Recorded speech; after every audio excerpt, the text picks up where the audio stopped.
শুধু দেশের ভেতরেই নয়, বাংলাদেশের জাতীয় নির্বাচনকে ঘিরে এখন বিশ্ব রাজনীতির নজর ঢাকার দিকে। ক্ষমতার পালাবদলে ঘিরে তৈরি হয়েছে টানটান উত্তেজনা। বিএনপি নাকি জামায়াত ইসলামী, কে যাচ্ছে ক্ষমতার মসনদে?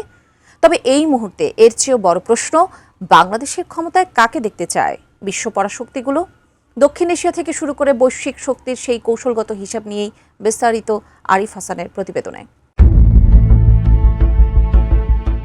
এশিয়ার ভূরাজনীতির কেন্দ্রবিন্দুতে এখন বাংলাদেশের নাম। গত ১.৫ বছরে আমূল বদলে গেছে গোটা অঞ্চলের ভূরাজনৈতিক সমীকরণ। বাংলাদেশের আসন্ন জাতীয় নির্বাচনকে ঘিরে তাই পুরো অঞ্চলে বিরাজ করছে টান টান উত্তেজনা। সবার দৃষ্টি এখন বাংলাদেশের দিকে। বলা চলে, আঞ্চলিক রাজনীতির অক্ষ এখন ঘুরছে ঢাকাকে ঘিরে। দীর্ঘদিন ধরেই বাংলাদেশ ছিল ভারতের কৌশলগত বলয়ের একটি গুরুত্বপূর্ণ অংশ।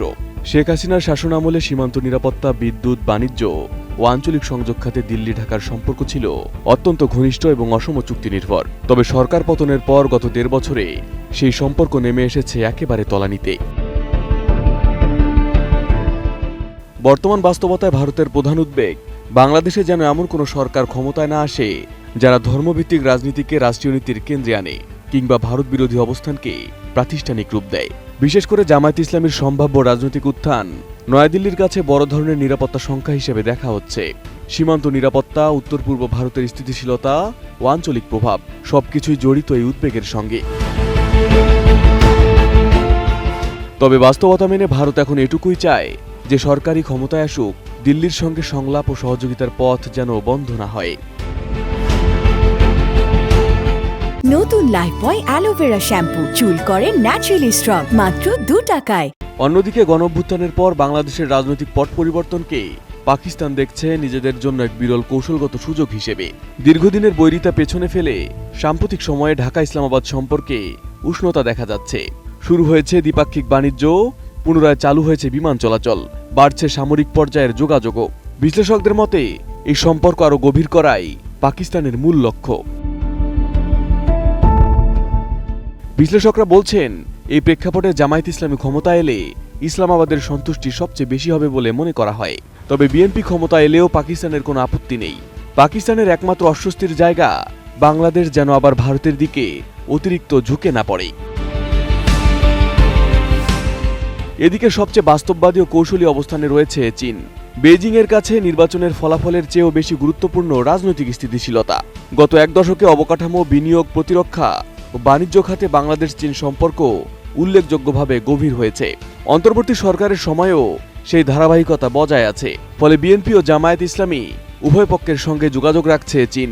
বেইজিংয়ের নীতি পরিষ্কার যে সরকারই আসুক, সম্পর্ক থাকবে অটুট। তবে যুক্তরাষ্ট্র ও ভারতের প্রভাবের দিকে নতুন সরকার অতিরিক্তভাবে ঝুঁকে পড়ুক, এটা কোনোভাবেই চায় না চীন।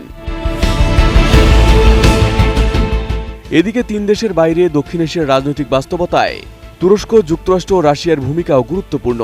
তুরস্ক আদর্শিকভাবে ইসলামপন্থী রাজনৈতিক শক্তির সঙ্গে সহানুভূতিশীল হলেও বাংলাদেশে তারা মূলত অর্থনৈতিক ও কূটনৈতিক প্রভাব বাড়াতে আগ্রহী।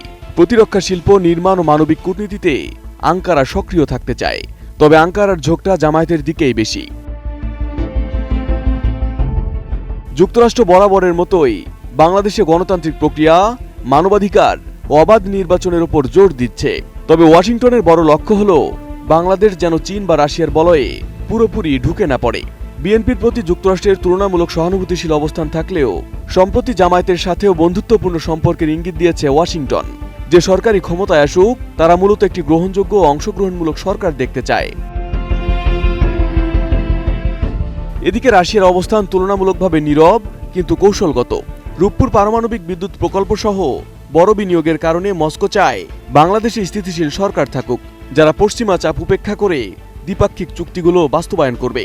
সব মিলিয়ে বাংলাদেশের ক্ষমতার পালাবদল শুধু অভ্যন্তরীণ রাজনীতির বিষয় নয়, এটি এখন আঞ্চলিক ও বৈশ্বিক শক্তির স্বার্থের সংঘর্ষের কেন্দ্রবিন্দু।